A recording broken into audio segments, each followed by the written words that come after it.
Mega daughter Niharika యాంకర్గా పరిచయమైంది. ఆ తర్వాత నటనపై ఆసక్తితో నటిగా మారింది. అంతేకాకుండా హీరోయిన్గాను పలు చిత్రాల్లో నటించి మెప్పించింది. ఇక కెరియర్ పీక్స్లో ఉండగానే ఆమె తండ్రి నాగబాబు జొన్నలగడ్డ చైతన్యకు ఇచ్చి వివాహం జరిపించారు. 2020 డిసెంబర్లో వీరిద్దరి పెళ్లి ఘనంగా జరిగింది. ఆ తర్వాత కొద్ది కాలం వీరి కాపురం సాఫీగా సాగింది. ఏమైందో తెలియదు కానీ నిహారిక చైతన్య మధ్య మనస్పర్ధలు రావడంతో విడాకులు తీసుకుని విడిపోయారు. ఈ విషయాన్ని అధికారికంగా ప్రకటించడంతో అంతా షాక్ అయ్యారు.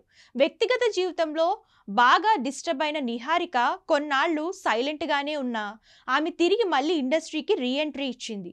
నిర్మాతగా ఎంట్రీ ఇచ్చి పింక్ ఎలిఫెంట్ పిక్చర్స్ బ్యానర్ను స్థాపించి పలు చిత్రాలు తెరకెక్కించింది. ఇక గత ఏడాది నిహారిక నిర్మాతగా వ్యవహరించిన కమిటీ కుర్రోళ్ళు బాక్సాఫీస్ వద్ద సంచలన విజయం అందుకోవడంతో పాటు బాక్సాఫీస్ వద్ద రాణించింది.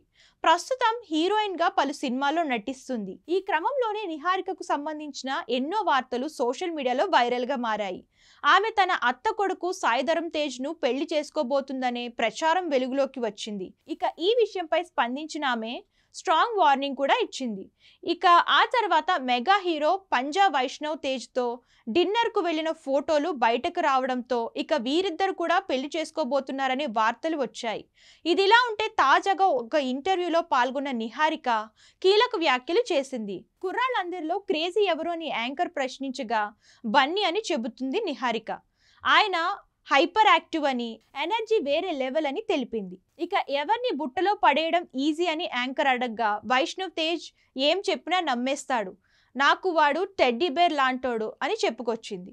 ఇక ఈ విషయం తెలుసుకున్న నెటిజన్లు తన రిలేషన్ క్లారిటీ ఇచ్చేసిందని పలు రకాలుగా చర్చించుకుంటున్నారు.